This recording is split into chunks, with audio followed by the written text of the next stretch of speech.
Hello and welcome to Fox Weather First. I'm Craig Herrera. We appreciate you joining us on this Wednesday morning as we continue to watch the story coming out of that massive magnitude 8.8 earthquake in Hawaii, now under a tsunami advisory. Earlier, though, they were under tsunami warnings. This earthquake ripped through a portion of Russia.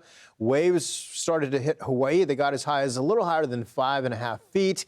At one point, there was talk that maybe they could reach 10 feet, and the tsunami warnings were issued.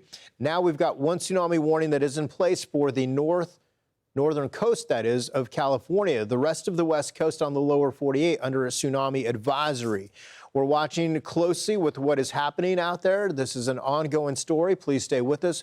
Honolulu on the left, you'll see the waves coming in and out. It is important to not go to the beaches until you have been cleared by local officials, even after we get some clearing out here. By the way, Chip McCreary from Pacific Tsunami Warning Center saying the worst for Hawaii is over. However, that's for the waves. Think about the rip currents, all of the energy that's still in the ocean that's still a major concern. And then we look into San Francisco. We still have tsunami advisories still in place. Now, here's a look at that 8.8 magnitude earthquake. This is massive. When you think about earthquakes, you feel them about 3-ish or so, 3 magnitude to 4, 4 to 5. You definitely notice 5 and 6. That's when you've got shaking. Things are falling off of the shelves in stores. 6 and 7s and 8s, potentially seeing buildings collapse. That just goes to show how strong this is. It is tied for the 6th strongest earthquake, that we have in recorded history. All of that wave energy funneled into the Pacific, and it moves in from Russia, and we continue to watch those waves arriving along the West Coast, and this ebbs and flows. Remember, it's a ripple effect. You've got wave after wave, and while at times you may see the water pull away from the beaches and away from the coast about a foot or so, what goes out has to come back in. We're seeing some activity now in La Jolla. La Jolla, California is in San Diego County, so this is really the southern end of the area that we're watching. You can go as far as Imperial Beach. Stephen McLeod has been behind the scenes with me here. I don't know if you're on with us, Stephen, but we're showing the regular wave energy. We've gone past high tide, but here you can see the spikes indicating the wave. Yeah, you can actually see it. And this far south, too, as you said, in La Jolla, California, that, like you said, near San Diego County. Again, the red line indicates where our water levels are now. The blue line, that's what the predictions are. So we can see the high tide and the low tide. We're going into low tide down in Southern California, but to the north, we're actually going into high tide. Yeah, and you can see that here. This is massive. Yeah. So this is just north of Los Angeles. Yeah, there's the high tide you were talking about, and then the red lines are the waves that we're watching come in and out. And I think that's important for people to realize, because if they see that the wave is back in, they're like, all right, it's okay. It's going to ebb and flow. Yeah, it's actually really interesting to see that it's not just one wave. Mm-hmm. And I think that's a big misconception. A lot of people think, oh, it's just one wave. Yeah.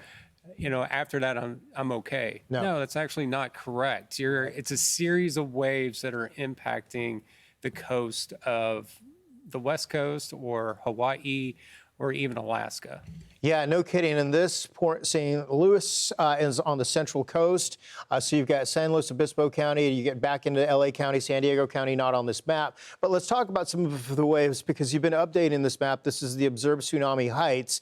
Crescent City, by the way, which is under a tsunami warning, has had a wave of up to 3.6 feet. No surprise here, right? When you think about the cove that's there, topography plays big, and also what's going on in the ocean below. Yeah, so all up and down the West Coast, you have all these little bays and inlets, but NorCal, or Northern California, is unique in the fact that it has these very smaller areas, and that's where the waves are going to be the most intense. And you can actually see that too if we progress this further, and you can see that even up on the Washington and Oregon coast, they've seen some higher waves as well, not as big as what we've seen down in California. Yeah, no kidding. And over to La Push, you'll watch this energy closely. Oregon and Washington. And Stephen, when we're talking about this, we talked about California. Here's another very interesting fact here. We've also got some storms that have been moving along the spine of the Sierra. And earlier we had a severe thunderstorm warning that was in place, 2 of them. Looks like they both have since expired. but there's a lot of energy along the crest and the foothills of the Sierra. So we're watching for big waves along the coast, and some of that does make it through the Golden Gate and into the Bay Area. So all of those Bay communities close to the water watching closely. But then you talk about the severe thunderstorms just along the foothills. Impressive, because so much is going on here. This does include Bear Valley, Kirkwood, and then just outside of South Lake Tahoe.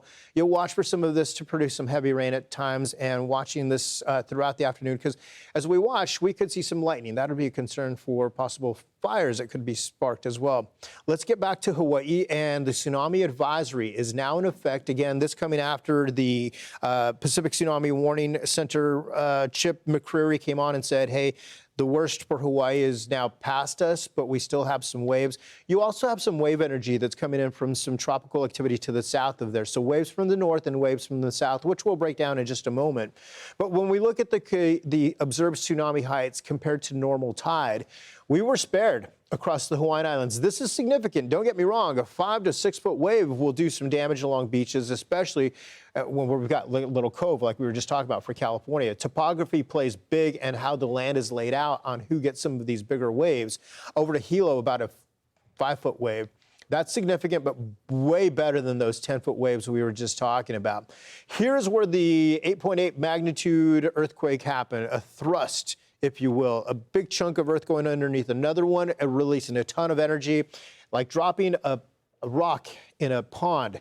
You get the ripple. You see that ripple right on the pond. Well, you don't see it on this big of a scale across the ocean. You're watching for the buoys, and if you've got high above, you can see it. But overall, for those of us on the ground, we really can't see it. Now, tsunami advisories again for Hawaii, the Aleutian Islands of Alaska, and also for most of the coast of California into Washington and Oregon. But again, it's the northern portion of the state where we do have the tsunami warning in place.